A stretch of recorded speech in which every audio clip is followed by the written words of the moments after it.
Nii, lugupeetavad külalised, komisjoni liikmed, ma avan meie kontrolli aruande kuulamise asutuste võrgu ja kinnisvara kohalikes omavalitsustes pärast haldusterritoriaalset reformi. Ja meil on kohal regionaalminister härra Terras, ministeeriumi kohaliku omavalitsuse osakonna juhataja Hardi Alliksaar, osakonna juhataja asetäitja Sulev Liivik, nõunik Kaie Küngas, Linnade ja Valdade Liidu asedirektor Heiki Epner, Alutaguse vallavanem Tarmo Võhmar ja Mulgi abivallavanem Sten-Maicel Varas ja samuti siis Riigikontrolli peakontrolör Ines Metspalu-Nurminen, auditijuht Tambet Trell ja ma annaksin sõna siis Riigikontrollile aruande tutvustamiseks. Paar sõna sissejuhatuseks, et järgmisel aastal saab 10 aastat haldusreformist ja Riigikontrolli 2027. aasta aruanne keskendubki regionaalpoliitikale ja selle aruande raames tahame ka hinnata seda, et mis on haldusreform kaasa toonud, millised on tulemused omavalitsuste kontekstis ja kuidas on see regionaalpoliitilisi valikuid mõjutanud. Ja see töö, mida mu kolleeg kohe tutvustama hakkab, see on, me võime öelda, esimene väike osa sellest, mida me oleme kavandanud järgmiseks sügiseks koostada. Ja uurib siis seda, et kuidas on muutunud viimase 10 aasta jooksul asutuste võrk omavalitsustes, sest üheks reformi alaeesmärgiks või sihiks oli ka see, et suuremad ja võimekamad omavalitsused saavad korrastada ka asutuste võrku, korrastada teenuseid ja võimalusel ka üldkulusid seeläbi kokku hoida. Ja seda me läksimegi siis omavalitsustes hindama.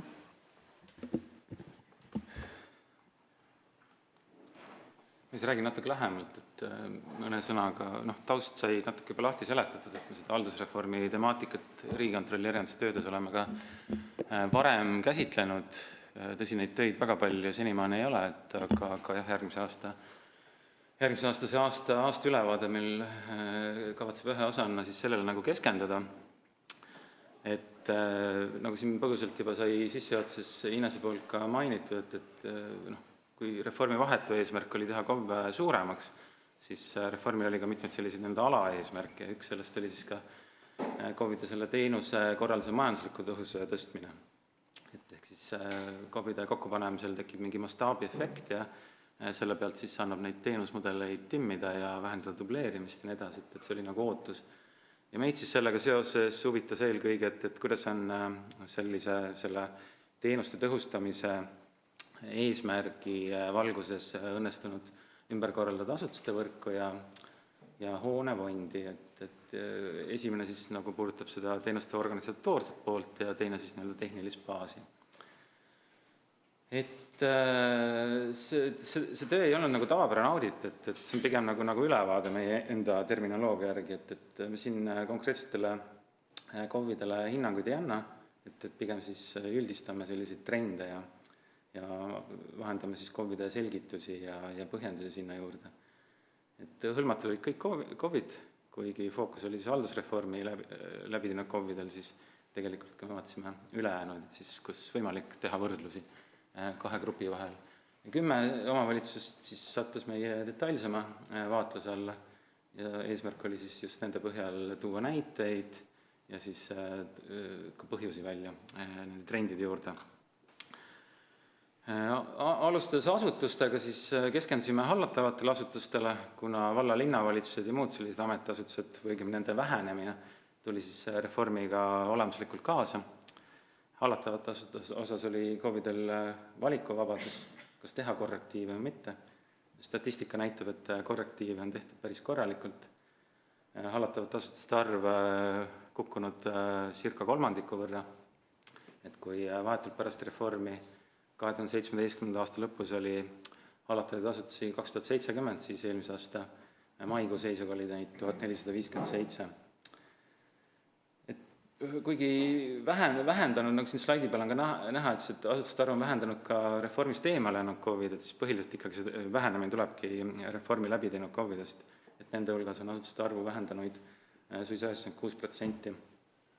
Ja põhilised põhjendused siis, mis meile KOV-id poolt vahendati märksõnadena, mis neis põhjendustes korduvad, ongi see juhtimise korrastamine, sarnaste tegevuste toomine ühtse juhtimise alla, teenuste kvaliteedi tõstmine, tööjõu ristkasutuse võimaluste tekitamine, vähemal määral ka kulude kokkuhoid. Kui vaadata valdkondlikult, siis raamatukogud on need, kus on kõige enam vähendatud siis eraldiseisva asutusena tegutsevaid raamatukogusid, et nende arv 2017-2025 maikuu võrdluses on kukkunud 3 korda. Ja kuidas siis toimunud on, siin slaidi peal on ka välja toodud Pärnu Keskraamatukogu näide, et kui siis vahetult pärast haldusreformi oli Pärnu linna territooriumil 10 eraldi raamatukoguna tegutsevat asutust, siis praegu on 1 asutus ja 12 tegevuskohta. Et enamasti KOV-id, kes asutusi kokku panid, seal vähenes ka valdkonna juhtide arv ja pidurdus nende palgakulu kasv, et kui vaadata seda samad Pärnu Keskraamatukogu näidet, siis ennem oli 12 juhide kohta, nüüd on 1 ja juhtide palgakulu on isegi nagu vähenenud ja üle pea 3 korda. Et efekt on nagu olemas, aga kui jah, et see üldine trend on siis asutusi koomale tõmmata, siis kõik ei ole sellega kaasa läinud. Seda näitab ka sarnase elanike arvuga KOV-ide võrdluses asutuste arv. Kui siin slaidi peal vaadata, siis näiteks elanike arvuga vahemikus 7-8 000 asutuste arv on 5-40. Et see kindlasti näitab, et teatavat optimeerimisruumi on veel selles süsteemis sees. Loomulikult tahaks siinkohal ka rõhutada, et need ongi nagu kohapealsed valikud, see ongi kohapealse autonoomia küsimus, et kuidas see tasakaalupunkt leida võimaluste ja vajaduste vahel, et Riigikontroll kindlasti ei saa siin ette öelda, et mis on nagu õiged lahendused, mis valed lahendused, need tuleb koostöös kogukonnaga leida. Ja kui üldine trend, nagu mainitud sai, on asutuste kokkupanemine, siis on ka näiteid, kus sellel teel on aja möödas tehtud samm tagasi, et on siis sellest ühendasutusest teatud tegevuskohad lahutatud ja siin on tehtud siis uuesti eraldi asutus peale. Et näiteks Hiiumaal Kõrgessaare piirkond oli see vist, kui ma nüüd ei eksi, et seal oli lasteaed ja raamatukogu niimoodi, et nad liideti ühendasutusse, aga hiljem siis kogukonnaga kokkuleppel need sealt taas lahutati. Ja Lääneranna on ka kõigile teada-tuntud näide, kes on meedias palju tähelepanu saanud. Ka seal ühe kooliga on selline samm plaanis. Mida selle Pärnu raamatukogu näite puhul tegelikult juba põgusalt sai osutatud, on see, et kui asutus on likvideeritud, siis tegevused senistes kohtades valdavalt on säilinud. Kui võtta näiteks raamatukogud ja vaadata nende teenuskohti 2016. aasta lõpul, siis 91% juhtudel samas asukohas või siis vähemalt samas asulas osutati teenus ka 2025. aastal. Ja sama seis on tegelikult ka muude valdkondade, kus asutuste arv on jõuliselt kärbitud. Et kohti on ka suletud, tuleb tõdeda, et siin on taga olnud eelkõige nagu majanduslikud kaalutlused, on leitud, et need kulud ja teenuse tarbijaskond ei ole enam hästi proportsioonis. Samal ettekäändel tegelikult on ka mõnel pool vähendatud nende teenuskohtade lahtioleku aegu, on ka kooliastmeid mõnel pool vähendatud, kus on ära kaotatud põhikooli 3. aste. On ka selliseid näiteid, kus varem oli kool ja lasteaed asulas, nüüd on jäänud alles ainult lasteaed. Aga kui vaadata ikkagi ka teisi uuringuid, mis on tehtud, viitame siin eelmise aasta Arenguseire Keskuse raportile, siis sealt tuli ka välja, et Eestis üldiselt see teenuste aegruumiline kättesaadavus võrreldes muu Euroopaga on ikkagi võrdlemisi hea veel jätkuvalt. Et võtta põhiliselt haridus- ja kultuuriteenused, siis sihtrühmast on nad 5-10 kilomeetri kaugusel ja kui liigelda autoga, siis peaks ikka 10 enamus sellest sihtrühmast jõudma teenuse tarbimiskohta vähem kui 10 minutiga. Loomulikult kõik autoga ei liigu, aga ikkagi ta üldpildis näitab, et see teenuskohtade võrk ja potentsiaalsed tarbijad oma paiknemisega, need on võrdlemisi hästi sünkroonis. Üks pool siis või teine pool puudutas meil hooneid, et keskendusime siin suurematele hoonetele, mis KOV-i omandis sisepinna suurusega alates 100 ruutmeetrist, et väiksemate hoonete hulgas on palju selliseid abihooneid, kuure, garaaže ja muud sellist kraami, mis meie arvates nagu põhifunktsiooniga väga tugevalt seotud ei ole. Ka korteriomandid jätsime sellest analüüsist välja. Aga kui võrrelda siis hoonete koosseise 2016-2024, saab järeldada, et valdav osa sellest hoonefondist on jätkuvalt alles, mis on mõneti ka nagu ootuspärane. 85% on alles ja ülejäänud on siis lammutatud, võõrandatud või antud. Miks ootuspärane? Kohe ütlen, et selgitan.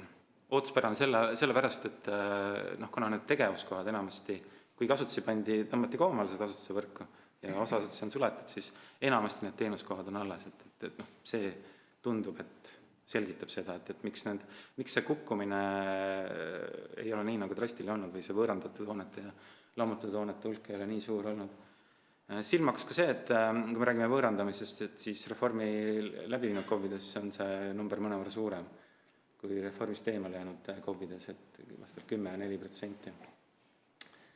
Ja nagu mainitud, siis jah, kuna need tegevuskohad valdavalt on alles, et siis see võõrandatud ja lammutatud hoonete hulk ei ole niivõrd suur, kui näiteks on see muutus asutuste võrgus. Aga kindlasti need ümberkorraldused on mõjutanud.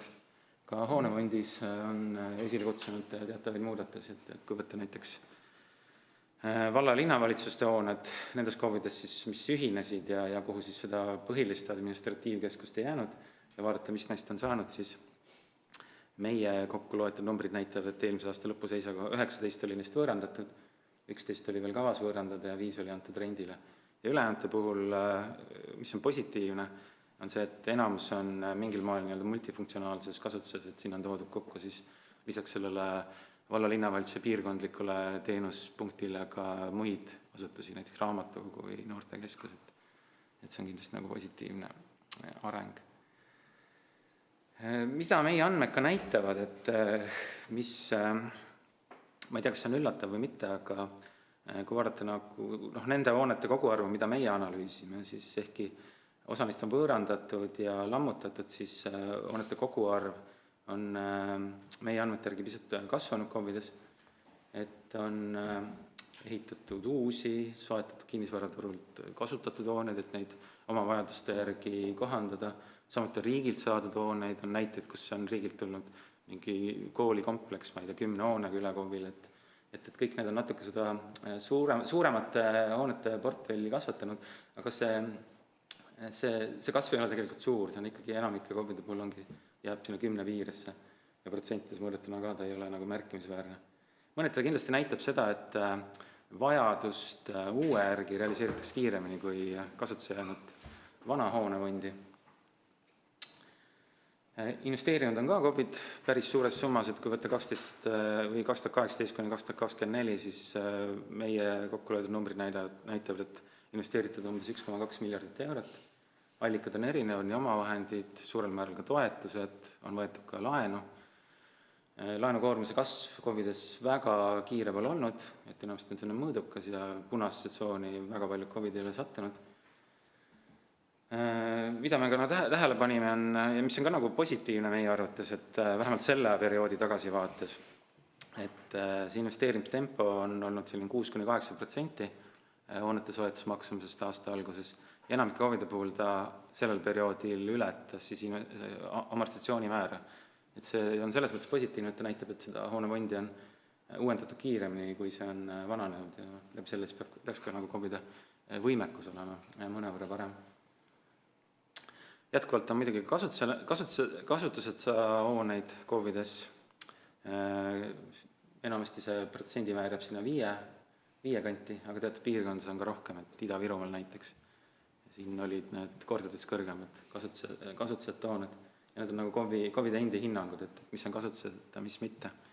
Ja nende realiseerimine ei ole väga lihtne.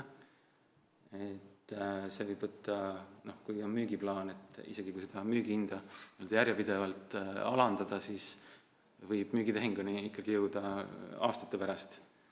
Ja ka hoonete lammutamine tegelikult alati ei lähe nii kergelt, kuigi see plaan võib olla, sest see nõuab väljaminekuid.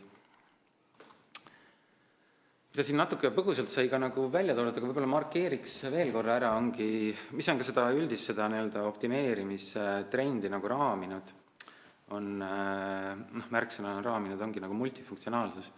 Et seda nii asutuste ülesannete võtmes kui ka siis tegevuskohtade võtmes, et juurde on tulnud asutusi, mis siis katavad nagu mitut eri valdkonda, rahvakultuur ja noorsootöö on toodud nagu ühe asutuse alla kokku. Samuti on juurde tulnud tegevuskohti, kuhu on siis kokku toodud mitme erineva asutuse tegevuskohad, näiteks ongi raamatukogu, rahvamaja, noortekeskus, kõik tegutsevad ühes kohas.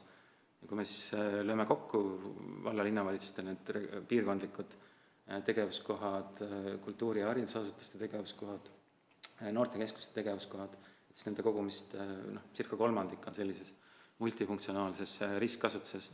Ja mis mõneti ka on nagu lootuspärane, et siis tagamaa tüüpi KOV-ides, kus rahvast on võredamalt, on sellist multifunktsionaalsust märksa rohkem. Ja siis, mis me kokkuvõtvalt järeldame, et meie arvates see üldmulje nendest muutustest on positiivne. Et kuigi on erandeid, siis see üldtrend ikkagi on järginud seda reformi alaeesmärk, et püüda seda mastaabiefekti ära kasutada ja vähendada dubleerimist seal, kus see on nagu vähegi võimalik. Seda näitab ka see statistika. Ja see, kuigi tõhusus kui selline on COVID, see ei ole üheselt mõõdetav kindlasti COVID-i võrdluses ja üheselt defineeritav, aga kindlasti sellised nii-öelda teenusmudelite nagu trimmimised kindlasti aitavad luua eeldus, et see tõhusus ka pikemas perspektiivis siis muutub paremaks. Mida omavalitsuse juhid kindlasti ise väga hästi ja meist ka paremini teavad, on see, et see optimeerimise ülesanne kindlasti ei olnud selline, mis oli reformiga ühekordselt kaasa tulnud, et enamikus KOV-ides on juba pikka aega olnud elanike arv siis langustrendis ja prognoosid väga optimistlikud tuleviku suhtes ei ole, et kindlasti see optimeerimine on selline ülesanne, mis teatud intervalliga ikkagi omavalitsusjuhtide lauale tagasi tuleb ja seda ka meie ülevaate käigus kogutud andmed kinnitavad, et mis puudutab näiteks hoonefondi jätkuvat optimeerimise vajadust, et siin tunnistas seda 80% KOV-idest. Mida ühe kohana veel võib-olla esile tõsta tahaks selle ülevaate kokkuvõttes, me siin soovitusi küll ei teinud, aga mis hakkas silma on see, et ja mida ka mõned omavalitsuse juhid tunnistasid, on see, et kinnisvara juhtimisarvestus vajaks ikkagi nagu parendamist paljudes kohtadest, et see olukorra teadlikkus ei ole väga hea, et kui me ka auditi käigus või selle ülevaate käigus siis küsisime konkreetsete hoonete kohta küsimusi nagu, et kuidas te seda ikkagi oma tegevuses kajastate, kuidas kasutate, kuidas te raamatupidamises kajastate või kui suured on selle objektiga seotud kulud, siis sageli jäädi vastuste andmisega hätta. Et selline hea olukorra teadlikkus on oluline nii edasise optimeerimise planeerimisel kui ka siis üldisel kulude kontrollimisel. Aga see on minu poolt lühidalt kõik. Aitäh teile ja annaksin sõna siis regionaalminister Ero Terasele, mis on tähelepanekud. Kõigepealt aitäh Riigikontrollile selle ülevaate eest. Meil laiemas plaanis on ka eesmärgiks järgmise aasta teiseks kvartaliks saada valmis analüüs 10 aastat pärast haldusreformi, mis on selle laiemalt, siin on see üks kitsam käsitlus, aga ka laiemalt, et mis efekti see on andnud ja mis peaks olema jätkutegevused. Aga selle elamufondi osas ma annaksin sõna kolleegidele, kes on selle teemaga pikalt tegelenud. Et palun. Sule Liivik siis Regionaalministeeriumist, selles mõttes, et ka väga tänan selle ülevaate eest, et väga tore, kui keegi teile ka teeb mingid ülevaated, kiiratud meeskond, kõik ei jõua, peame reforme tegema kogu aega, igasuguse asju tegema, siis kõik niisugused ülevaated tegema võtab alati kõvasti aega. Et selles mõttes, et meie ka tegelikult korjame kokku COVID-i kinnisvara andmeid, et meil on ka selle minu omavalitsuse rakendusse kõik üleval, iga aasta teeme korjet ja vaatleme üle ja seal oleme ka täheldanud, et tegelikult on seal nii palju probleeme, et isegi mõne pool isegi ei tea, mis need tegelikult valduses või käsutuses või omandis on.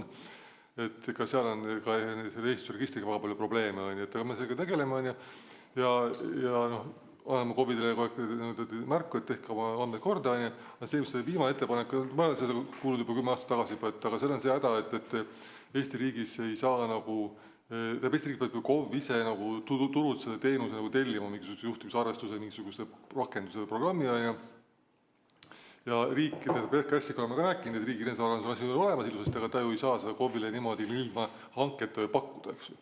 Et seal on need reeglid ees, on ju, et või siis teeb riik selle KOV-ile tasuta nii-öelda, mida ta ka ju ei tee, on ju. Et noh, et seal noh, jääbki sellesse kategooriasse, et kas KOV-id teevad ühishanke, ma ei tea, linnade liidu kaudu, tellivad mingisuguse toote kõikide KOV-ide jaoks või igaüks siis omapäi seda siis kuskilt leiab mingisuguse programmi endale, kus oma arvestust, see juhtimisarvestus nagu pidada. See kahjuks on täna nii. Nii, aitäh. Kuulaksime ära siis aga omavalitsuste esindajate seisukohad ja senise kogemuse oma piirkonnast. Aga kõigepealt Linnade ja Valdade Liidu siis esindaja härra Hepner. Ja, suur tänu ka Riigikontrollile. Tegelikult selline analüüs on nagu väga oluline, et vaadata, kuidas see reform on läinud ja olen väga nõus sellega, et laias plaanis on ta vähemalt selles vaate osas olnud positiivne. Omavalitsused on olnud, noh, ütleme nii, et see hea peremehelikkus on kindlasti märgatav ja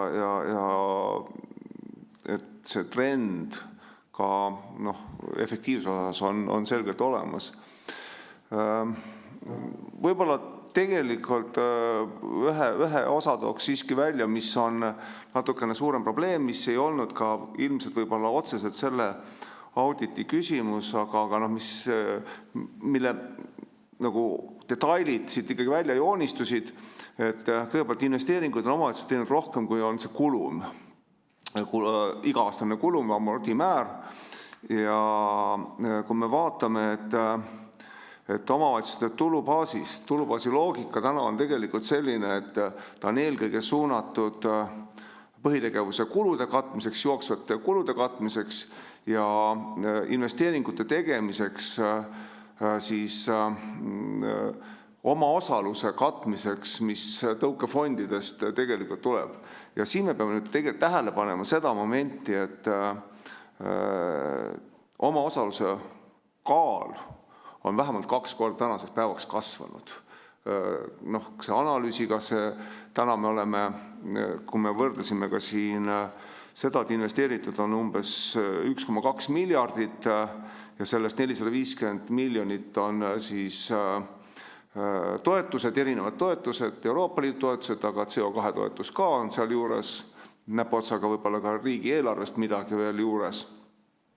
Et sealt tuleb siis see 37,5% omaosalus, aga me peame ka arvestama, et täna on tegelikult see nihkunud sealt 40–60%-ni, et see omaosaluse osakaal on kindlasti kasvanud ja siit nüüd see järeldus, et pikas perspektiivis tegelikult, kus sa peaksid hoidma mitte iga-aastaselt, aga see kulum ja investeeringud oleks soovitavalt enam-vähem ühes tasapinnas, siis võib tekkida raskusi pikas perspektiivis sellise finantsbaasiga vajalikke investeeringuid teha.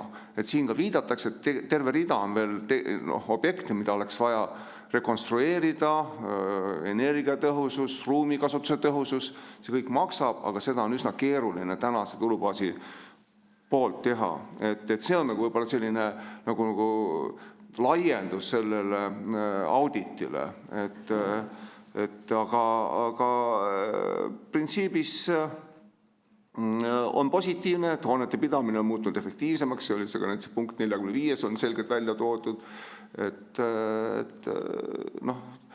see reform on andnud vähemalt sellest vaatest positiivseid tulemusi, aga kindlasti on vaja siit edasi minna. Aitäh! Aitäh, kuulame ära siis ka osasid omavalitsusi vaatas Riigikontroll täpsemalt ja meil on 2 omavalitsuse esindajad palutud. Kõigepealt palun siis Alutaguse vallavanem Tauno Võhmar, kuidas siis on teid mõjutanud asutusi ja kinnisvaraarendust siis haldusreform. Härra Võhmar.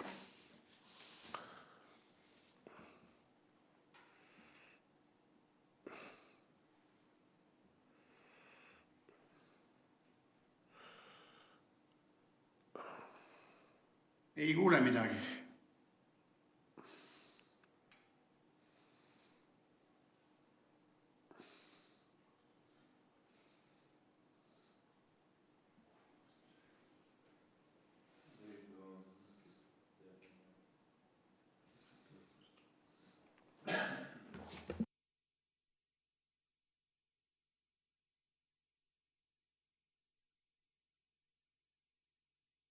Arvutist ei kuule küll midagi, ma ei tea, kas teie kuulete, aitäh. Ei, härra Võhmar, me näeme teid, härra Võhmar, aga me ei saa kuidagi ühendust. Me näeme, et mikrofon on teil avatud. Milline elu ja armastus meil praegu, aga mis me oskame soovitada? Äkki me anname vahepeal sõna Mulgi valla esindajale, võib-olla teete korra, lülitate sisse ja välja. Jah, teeme nii. Aga ma annaksin siis Mulgi abivallavanemale Sten-Michael Udrasele sõna. Härra Udras, palun. Tere, on mind kuulda? Jaa. Väga hästi. Lugupeetud komisjon, lugupeetud külalised, väga palju on siis ja väga kasulikku infot on antud auditis ära toodud, me oleme oma selgitusi siin andnud aasta lõpus. Et jah, meil siis ütleme ka nii-öelda allasutuste kui ka siis ütleme hoonete fond on ikkagi liikunud ikkagi langustrendis, et jah, küll visalt, et meil täna jah, on registris siis 38 allasutust veel ja hoonefond on ka päris suur, eks siis hoonefondi suurus on ka selles, et nagu on ära ka auditis toodud, põhjus on see, et on sellised suured hooned, mida on raske võõrandada. Lammutustööd toovad kaasa ikkagi kulusid ja muidugi on ka sellist nii-öelda nagu kavandatud natuke tühjana hoonete hoidmist, sest et näiteks sellel aastal, kui meil on remondis Abja gümnaasium, siis kasutame Mõisaküla endist kooli asenduspinnana, peale mida on siis plaanis võõrandada, et ettevalmistused juba käivad. Nüüd allasutuse poolt on meil 38 allasutust, osad on küll neist ainult registris, nad ei toimeta, tegeleme nii-öelda registri korrastamisega, samuti tegeleme siis ka teatud valdkondade ikkagi teenusmudelite arengkavade koostamisega just näiteks kultuuri- ja spordi valdkonnas, kus kaardistame ära olukorraga külamajadega, kus on sellist nii-öelda ebavõrdset kasutust, et mõned hooned on suhteliselt vähe kasutuses, mõned on rohkem kasutusel, et enne kui kiirustame neid nii-öelda kinni panema, siis teeme ikkagi põhjaliku analüüsi ja et ikkagi kõik kogukonna huvid oleks tagatud ja miks on ka meil siis neid allasutusi palju, on see, et me oleme ma arvan, kas ainukene või väheseid omavalitsusi, kus on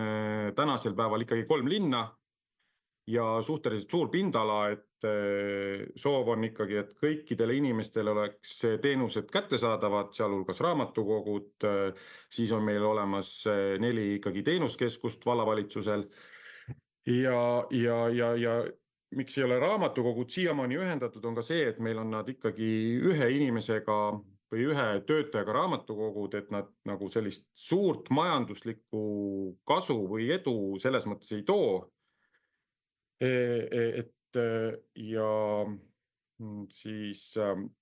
Ja muidugi oleme hooneid võtnud kasutusele ka multifunktsionaalselt ja palju on meil olnud ka varasemalt neid kasutusel multifunktsionaalselt, on kultuurimaja, sama teenuskeskus raamatukogu sees või siis nagu Mõisakülas me panime kokku muuseumi teenuskeskuse ja jällegi raamatukogu, et vaikselt ja visalt liigume nii-öelda hoonefondi vähenemise suunas nende hoonete puhul, mis ei ole siis vajalikud. Ennekõike nad on ikkagi elamud, korterid ja sellised tühjaks jäänud hooned.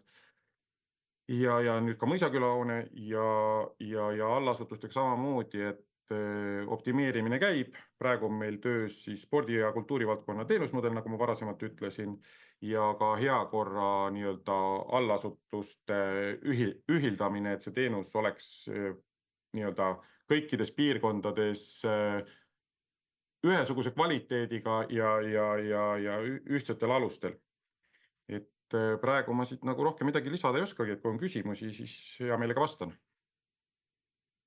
Aitäh. Kas proovime härra Võhmar uuesti?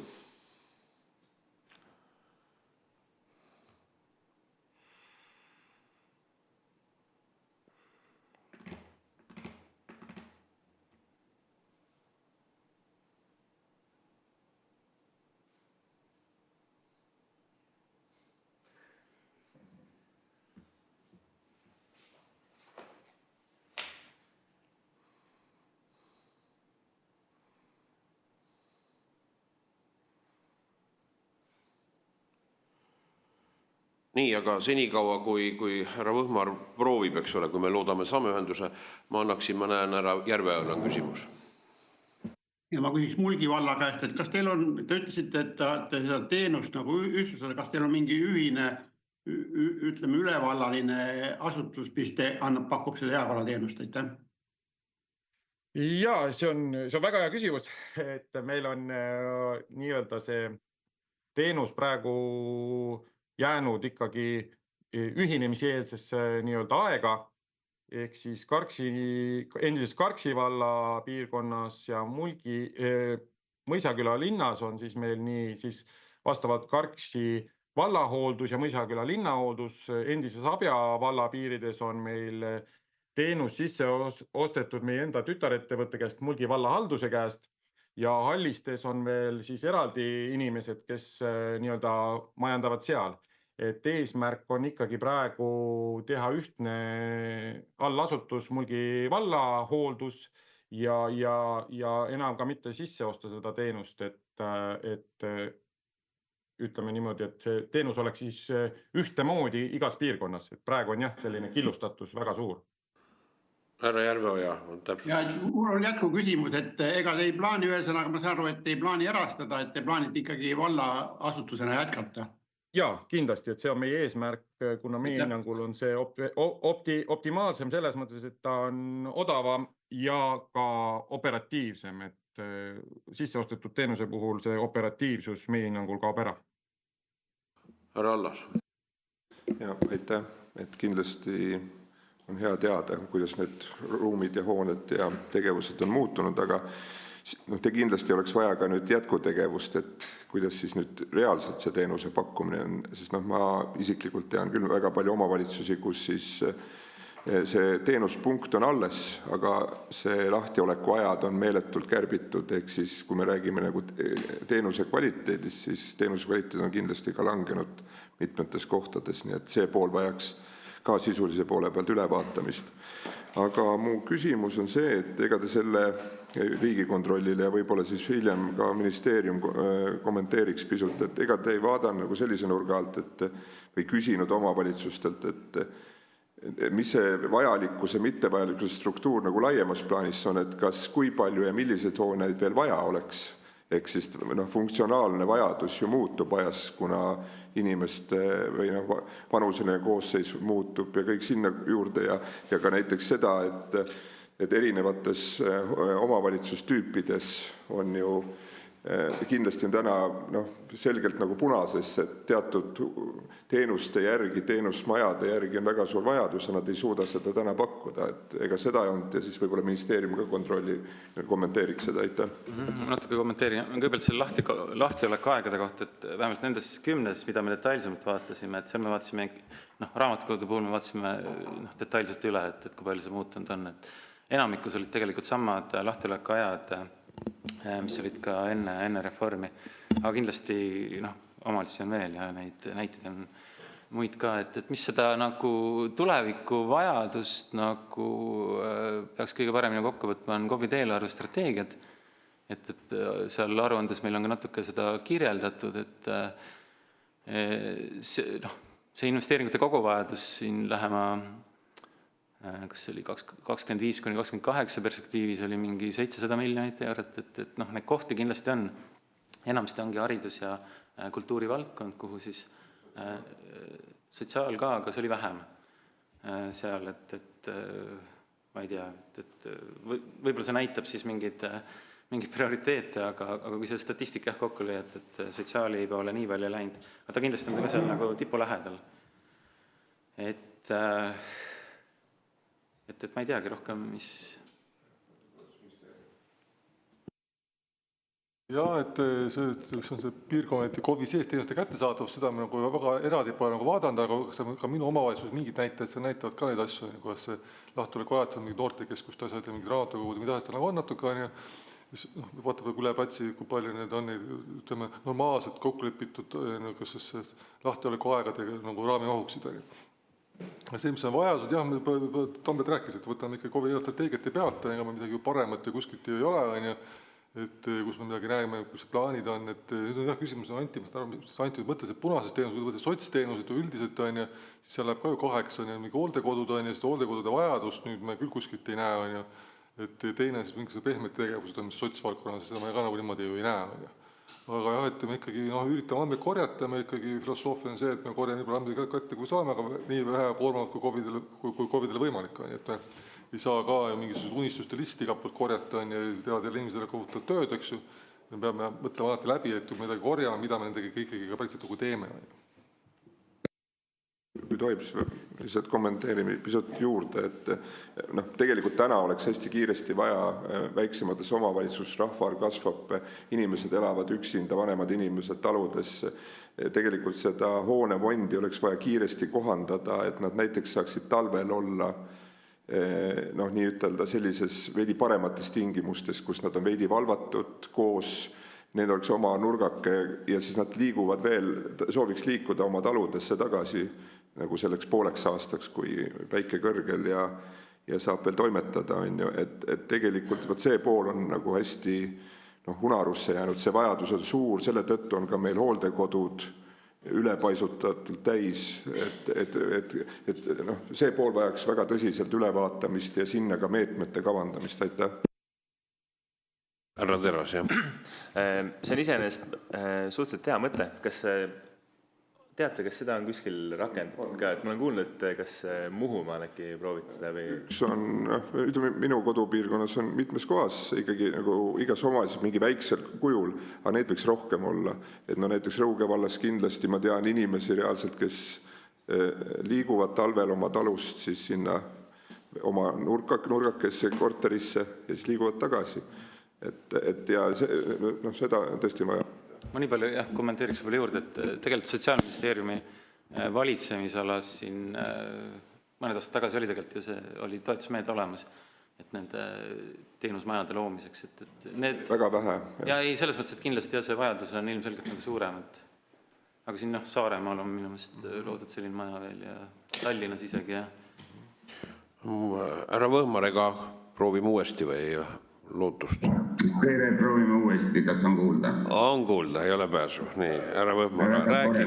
Meie infoturbespetsialist arvab, et Soome ei ole väga turvaline keskkond, et selle tõttu vajas kõik uuesti häälestamist.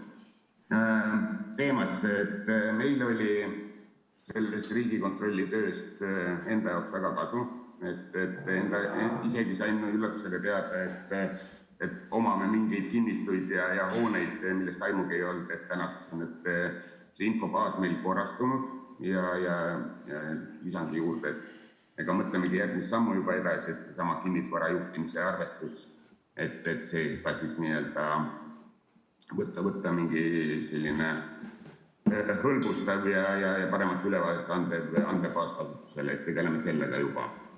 Et 2017 ühinesid 5 valda, esimene valitsemisperiood 4 aastat, siis volikogu koosseisu tõttu ei õnnestunud nendest kõikidest vallavalitsuse hoonetest vabaneda, igaüks tahtis ka oma hoida, et tänaseks on nii, et me töötame kahes vallamajas ja õiglase ülemineku fondiga ehitame siis Iisakusse ühte ja realiseerime siis või püüame realiseerida kas need olemasolevad Mäetamuse kompleks, täna siin mõisakompleks, kus me asume, Alajärve vallamaja läheb müüki, Lukka vallamaja müüme juba 2 aastat, müüdud ei saa.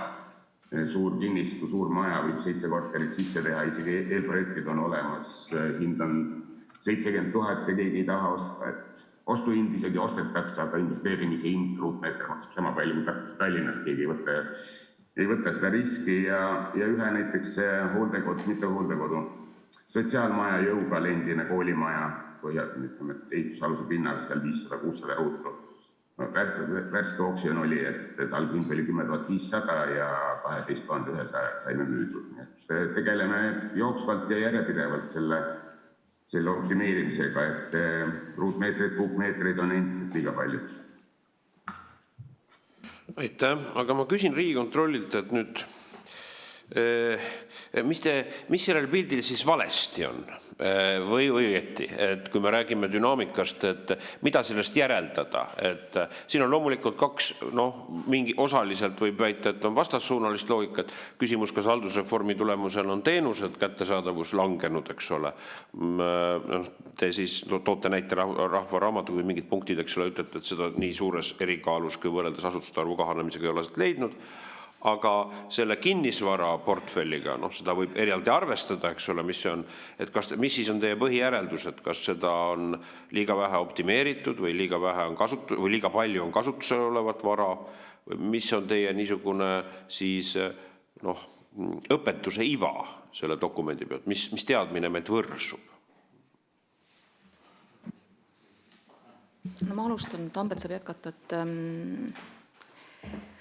haldusreformi üheks sihiks ja lootuseks oli see, et suuremates omavalitsustes asutuste võrku korrastatakse ja see võimaldab ka teenuste kättesaadavust ja teenuste kvaliteeti parandada. See, mida see ülevaade näitab, on see, et teenuskohtade arv meie poolt vaadatud teenuste osas on pigem säilinud ja see on positiivne, see tähendab, et siis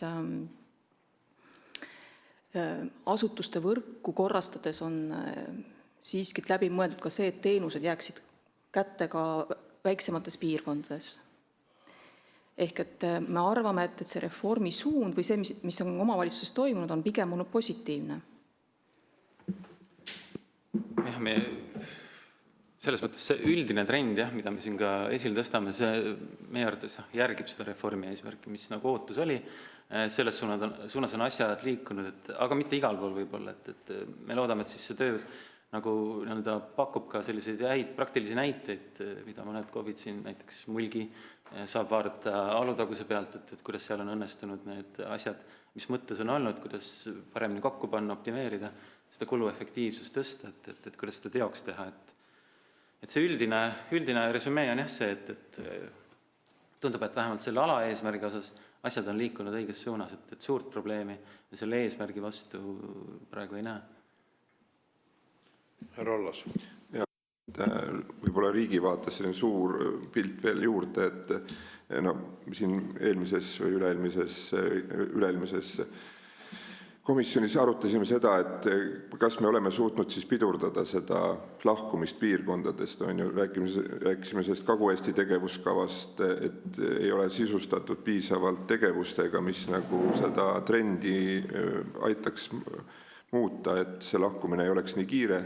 Et tegelikult siin on, et suures plaanis on väga huvitav selline nähtus, et me ehitame Eestis suurusjärk kuni 10 omavalitsusest kibekiirelt lasteaedu mingiks lühikeseks perioodiks ja need jäävad ka varsti siis niimoodi tühjaks, sellepärast, et vanuse struktuur muutub selles kitsas asumis jälle teistpidi väga ruttu, paarikümne aastaga vähemalt hiljemalt ja siis tegelikkuses oleks vaja, et need asutused, sest näiteks lasteaed on Eesti maakonnakeskustes juba pakkuda, on kuulda siin Pärnus, isegi Tartus pannakse kinni lasteaedu, samas kõrval ehitatakse, et tegelikult oleks niisugust suurt või pikka plaani vaja selle jaoks ikkagi, et mismoodi seda asustust hoida ja et me lihtsalt kogu aeg ei ehitaks uutesse kohtadesse asju ja siis tegelikult me ei vajaks neid mingil hetkel jälle uuesti, et seega see nagu strukturaalne probleem ei jää nüüd nagu pidama, nagu ma ütlesin, et sinna, kus täna ehitatakse lasteaedu,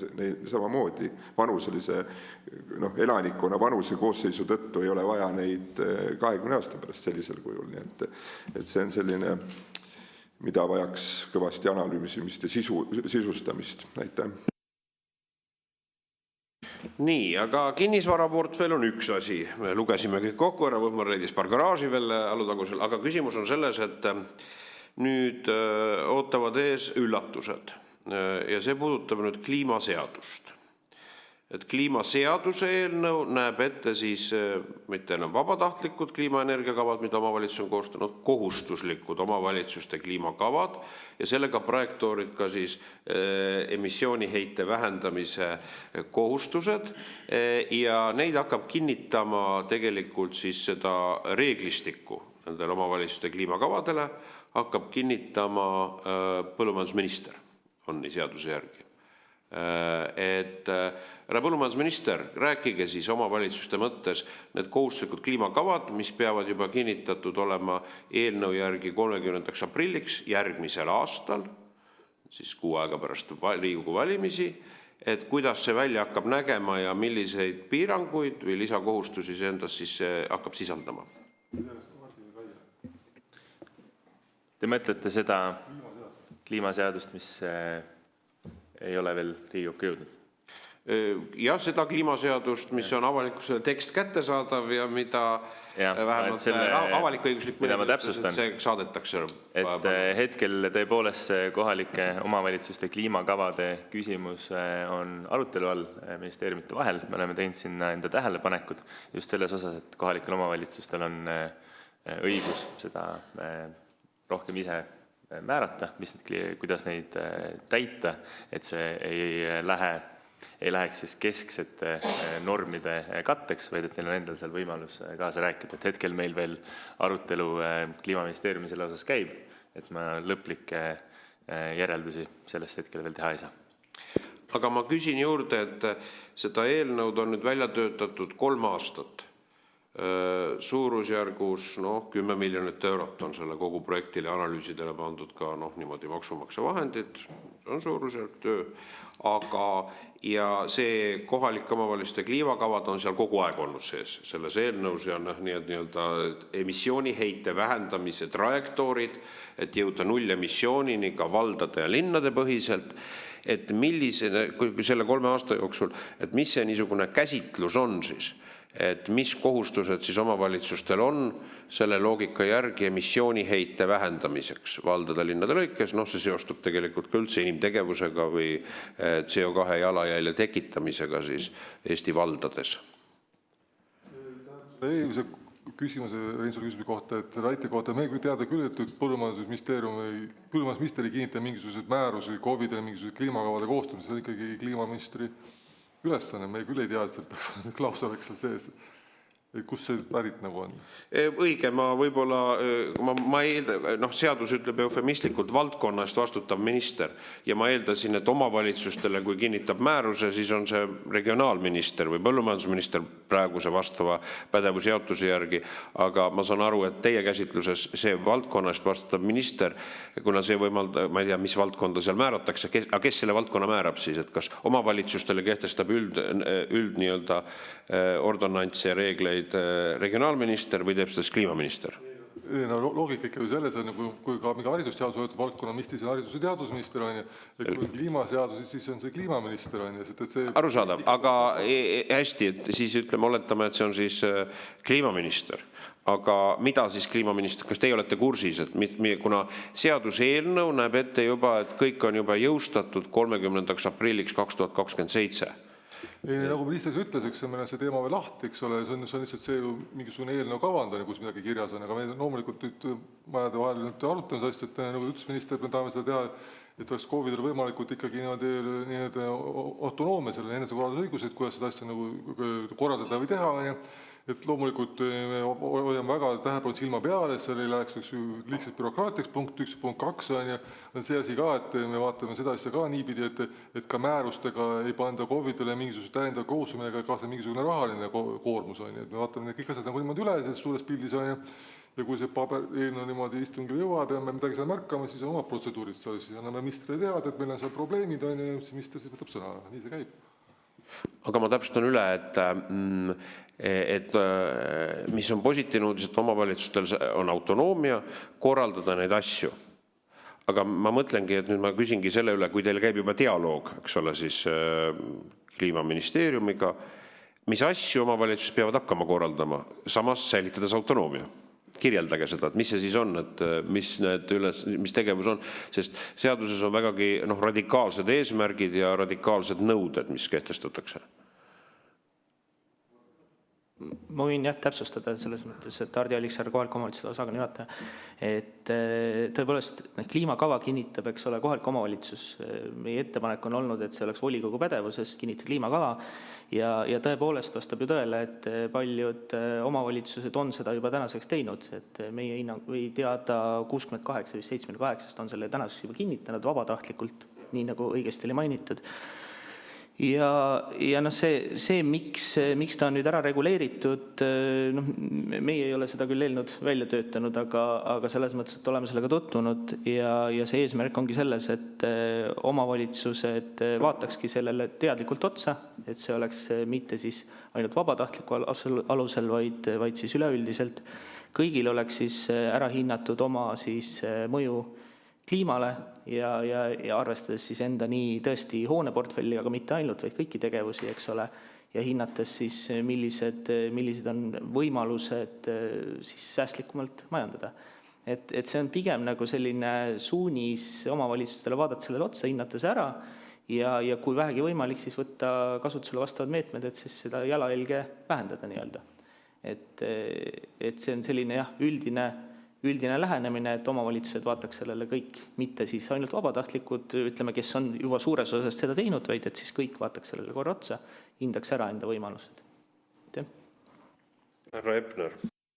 Ma tegelikult tooks selle ka tänase auditi konteksti ja omavalitsuses siin on sisuline mure on täiesti tegelikult olemas, 2 poolt. Üks on see, et tõepoolest, kui see kava kehtestatakse, eelkõige see üldine kliimapoliitika näeb, on tas omavalitsuses kuskil mujal, et energiatõhusus, hoonete energiatõhusus suurendamine. Ja kui ma selle ülevaadet omalt poolt andsin, siis tegelikult omavalitsuste võimekus tänase tulubaasi juures, me võime sinna kliimakavasse kirjutada mida iganes, aga et see reaalselt ka ellu läheks, peab olema see reaalne võimekus olemas. Tänase tulubaasi juures, kuidas see moodustub ja oma osaluse juures on seda väga raske saavutada. See on nagu see üks pool. Ehk tegelikult riik peaks siis vaatama, siin on riigil suur autonoomia oma CO2 raha kasutamise osas, et see oma osalus ei tohiks olla suurem kui 20%. No niisugune laialt öeldes, 20-25%. Nüüd teine pool on see, mis on senine praktika nagu probleem olnud, et on keskendatud väikeste hoonete peale, selline 1 miljoni euro suuruste peale. Aga meil on, siit ka tulime välja, et meil on suured hooned teinekord vaja ka ümber struktureerida. Me teeme ta energiatõhusaks, aga samal ajal on vaja, näiteks kui me teeme multifunktsionaalset hoonet, siis on teda ka vaja sisuliselt ümber profileerida. Et sa ei soojusta ainult ära, vaid sa muudad ka tema sisu ära ja see on abikõlbmatu. Punkt 1 ja punkt 2, isegi kui sa näiteks teed suure kooli pead ära tegema, mida miljoni eest, ütleme korralik suur põhikool või ka maagümnaasium, kus õpilasi on seal 500, 600, 700, võib-olla mõnel pool rohkem, seda sa ei tee 1 miljoni ega 2 ega 3 miljoniga energiatõhusaks, isegi kui sa ei muuda tema funktsionaalset plaani. Et ka see on väljakutse, mis puudutab nüüd täpselt väga otseselt tänast ka Riigikontrolli auditiga välja toodud hoone kasutuse poolt. Et need on 2-3 omavalitsuste puhul väga selged murekohta kogu selle kliimapoliitika osas. Ma küsin seda, härra ministrit, et selle autonoomia küsimus. Ma vaatasin, et valitsus saatis nüüd 2 tagasi krediidiasutuste seaduse eelnõu. See võib puudutada ka omavalitsusi, kes võtavad ka laenu. Ja seal seati pankadele siis krediidiasutuste seaduse paragrahv 86 muutmisega ülesanne, et pangad peavad välja töötama tegevuskava ja seadma eesmärgiks ellu viia Euroopa Liidu kliimamäärus. Pankade nii-öelda ülesande püstitus. Et kuidas see pankade puhul see tegevuskavad ja protseduurid Euroopa Liidu kliimamääruse elluviimiseks, kas see mõjutab siis ka omavalitsuste laenusaamisvõimalusi, eks ole, mis puudutab kinnisvarasse või mingitesse projektidesse, ja kuidas see pankade üle see järelevalve hakkab Eesti riigis siis olema, et nende pankade eesmärk lisaks majandustegevusele, finantstegevuses osalemisele, kasumi teenimisele on ka just nimelt Euroopa Liidu kliimamääruse elluviimine. Kas kolleegidest keegi on kursis sellega? Hea küsimus, et me otseselt ei ole seda krediidiasutuse seadust niimoodi nagu näinud, on ju, aga meie vaatame ka need protseduurid nagu nad käivad, on ju. Et aga ma siiski nagu oletan, et siin nagu COVID-ile laenu saamisele küll nagu mingit takistust nagu ei tule, ma pole küll nagu mingit märkusi või signaale kuulnud, et kuna pankadel on mingisuguse kliimakavad, on ju, siis nemad võid anda mingi rohe-eesmärkide laenu COVID-ile, niisugust seost me kuulnud ei ole. Et kui ajad muidugi võime korra veel tausta uurida, aga ei tea, et see peaks mõjutama. See, mis puudutab pangad seal oma kliimakavasid, ega seda me ei oska kommenteerida, me ei tea seda. No eks see mõte on ju loomulikult ei ole mitte panga kui asutused, panga ja hallatavate asutuste, et on kliimakava, ma ei tea, seal pangahoone kütmiseks, vaid see on tegelikult ongi ju krediteerimistegevuse puhul see eesmärk seatud või põhitegevuse puhul. Aga härra Allas.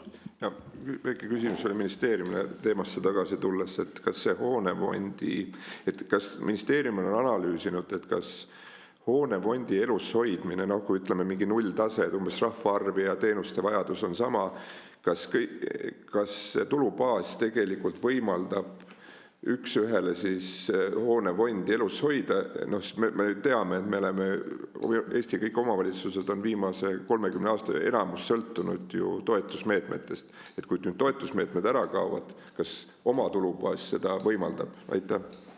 Ja just Anti väga hea küsimus, just natuke seda asja uurisime, mineviku poolt on ju, et viimase 20 aasta jooksul on need tagamaalised vähemtuluka COVID sõltunud investeeringute puhul riigieelarve toetustest kuni mingisugune 40% ulatuses. See on muidugi läinud paremaks, on viimase 23-25 perioodil oli see näitaja paremaks, et kolmandiku osas nad peavad nii et saavad oma investeeringute kattes riigieelarvest, ütleme, et riigi võtta välisabi ja riigieelarve toetust, jah, see on teema, eks ju. Et siis, ja see Anti, hea nagu mõte on, me sellega tegeleme praegu, et meil on mure, et me näeme, et asjad perspektiivis ei ole head, et selles mõttes, et elanike arv väheneb, samas tempos hoonefondi koomale ei tõmba, teenuse koomale ei saa tõmmata, see ei ole vahet, kas ütleme, piltlikult klassis on siis, me tea, 12 last või on 8 last, pead ikka ühtemoodi selle tunni ära andma, ja see sama palju ruutmeetrit ka enam-vähem, see klassi see kooli, see klasside jaotusest sa siis ei pane seda poolt kooli, selleks saaks nagu niimoodi kinni ja rammuta maha. Et jah, me sellega tegeleme, meil on see võetud fookusesse. Me peame nüüd siin tegevuse nüüd kavandama nüüd siin, siis praegu on meil natukene aega, on ju, kui on natuke visata, on ju, seda kiiret, valmisteen aeg ja väga palju muidu asju tegema ei pea, on ju, saa natuke selle peale mõelda, need analüüside peale. Et vaata, ja meil on siin teine mure koht veel üleval ka, see on see üks energiadirektiiv, kus on 1,3% aastas peab seda viima C-klassi, vaata, kas ka seal nagu nii-öelda tulubaas selle välja veab või veab pikas vaates. Et me seda vaatame, praegult on õnneks meil see Robin Hood peal, mis tegelikult hõlbustab tagamaiste toimutavate COVID-i rahanduslikku seisu, niimoodi paar aastat on meil puhveraga nii-öelda, ja siis on küll juba vaja mõelda, kuidas neid asju optimeerima hakata, need hooned, need ruutmeetrid, siin midagi pääsu ei ole ausalt öeldes. Ma vaatasin, täna tuleb tasandusfondist, et tuleb nii-öelda siis riigikaitse kriisiseadus tuleb parlamendi menetlusse. Ja seal on siis heaks kiidetud muudatusettepanek, eks on teie ministeerium esitatud või sellesse eelnõus, et on seda on komisjon toetanud, mis puutas just nimelt tasandusfondi makseid, meie riigikaitse üldloogika on, et me seisame sõjalise kriisi korral selle eest, et Eesti territooriumi okupeerita. Aga seal oli, et okupeeritud omavalitsuses lõpetada tasandusfondi maksed või peatada, et mis selle mõttekäik on, et see on teie ettepanek või kuidas seda? Jaa, et see mõttes, et me peame ju niimoodi see tsirk, mis see niiviisi on, selle seaduse me peame ju pikas vaates ette mõtlema kõik olukorrad läbi, meil ei ole õiguslikku alus olukorras, on ju, kui Putin nüüd okupeerib Narva ära, me ei ole siis õiguslikku alust, on ju, kuidas öelda, et me õpetaja palgaraha sinna Narvasse ei anna, me õpetaja palgaraha võib-olla sinna Saaremaale, kus need lapsed on ära viidud, see on see alus sinna. Pead vaadates võib-olla näeb sõnastus mõttes, ei jää kõige parem välja, ma praegu saan, aga mõte on selles, et olukorras, kus võib tekkida mingi olukord, ei ole meil lahendust. Me pidime selle ette lahendust tekitama sinna õigusliku olukorra sinna, see on see põhjus. Loomulikult me seda olukorda ju ei eelda, mitte kunagi aegade lõpuni, aga samas on meile ka ju finantssuhtimise seaduses ka ju sundtiipi, nagu ju KOV on seal finantsraskustes, ka me seda olukorda ju tegelikult ju ei eelda kunagi, selles mõttes, aga kui juhuslikult meist sõltumatult selline asi tekib, siis meil on reeglistik olemas.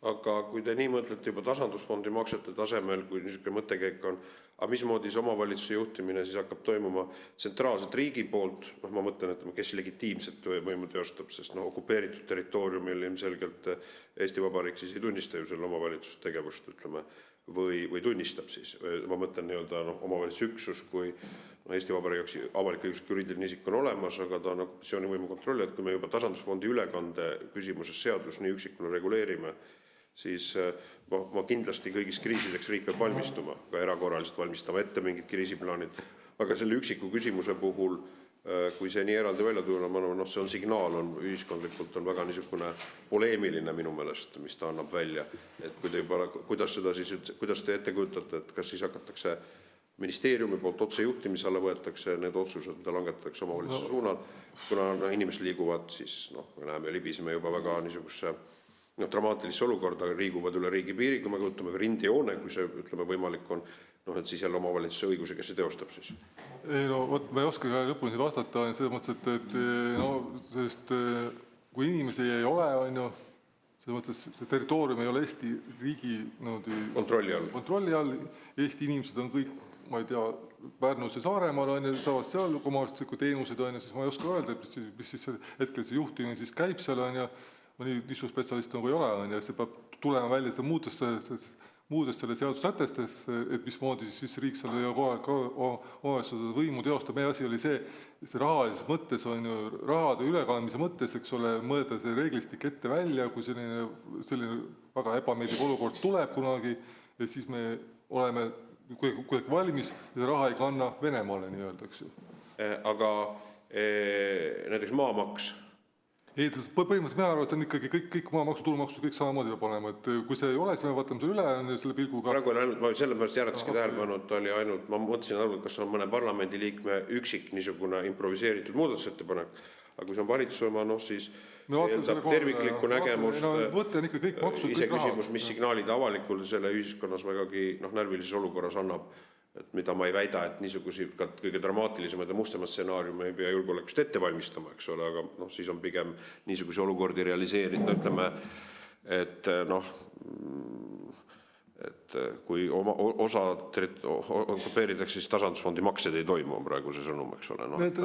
Veidi kummaline on see. Ei, ma vaatan see korra üle, et see kehtib kõikideste kohta, tulumaksud, maamaksude ja kõikide muude asjade kohta, õpetaja palkade raha kohta, kõikide kohta, et peaks kehtima loogiliselt, et veel kord, et suunis oli ju tegelikult ju mõelda ka ette ära, kui need väga kahetsusväärselt olukorrad tekivad, siis ei ole enam ju tegelikult nii-öelda see ajaraami mingi suuri muudatusi enam teha, eks ju.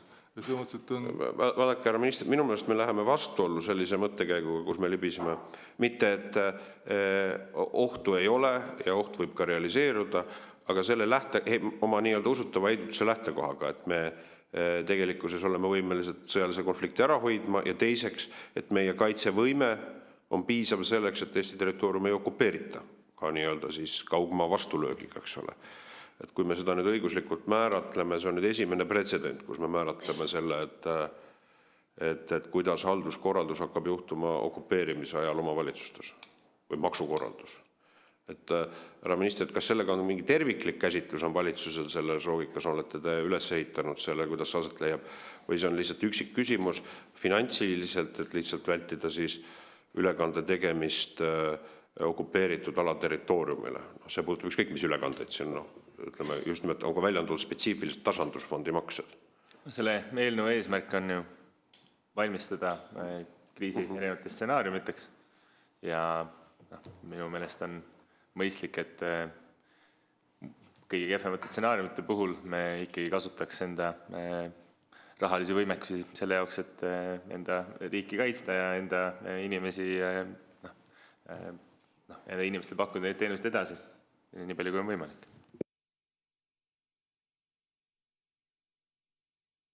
Te mõtlesite teenust pakkuda edasi, see on siis teenust antud juhul siis faktilise Eesti kontrolli all oleval territooriumil. No just. Arusaadav. Aga mu küsimus on, et nüüd selle kliimakavade kohta, kui tuleme tagasi, et mis siis tegelikult muutub pärast, kui ma küsin kohalike omavalitsuste jaoks ja korralduslikult pärast seda, kui see kliimaseadus on vastu võetud. Härra minister, 3 aastat on seda nüüd tehtud, ulatuslikud analüüsid, töörühmad, komiteed. Ma saan aru, et see kliimaseadus kindlasti pakub väga palju huvi, kuna see ei olnud ka tänase komisjoni keskne teema, siis selleks, et detailides seda ülevaadet, kui te soovite saada, siis me võime teile selle kirjalikult edastada. Jaa, ma arvan, et see oleks kindlasti huvitav, ma oletan, et omavalitsustele see ka pakub huvi. Nii, aga ma näen, rohkem küsimus ei ole, siis on mul ettepanek, et tõesti avaldada tunnustust Riigikontrollile nende järelduste eest, et siin on vähemasti informatiivne tähendus, ma loodan, et on siis avaliku võimu korraldamisel ka kohalike omavalitsuste lõikes ja tänada omavalitsuste esindajaid selle osalemise eest ja ministeeriumi esindajad ja ministrid. Mul on veel lõpetuseks küsimus, et kas valitsus on juba arutanud Euroopa Liidu vahendite määrus, tähendab mitte määrusi, aga antud juhul siis rahastamiskava või õigemini seda riigiplaani projekti? Hetkel on tehtud, kõik ministeerium on teinud enda ettepanekud selle riigikava sisustamise osas ja käivad hindamised ja hetkel siis nende erinevate ettepanekute sisude filtreerimised. Okei, see ei ole poliitilisel tasemel, valitsuse tasemel seda ei ole veel arutatud, aga see on siis seal ametkondlikul ja Rahandusministeeriumi nende tasemel tegutsema. Selge, aga aitäh kõigile ja sellega on siis koosolek läbi.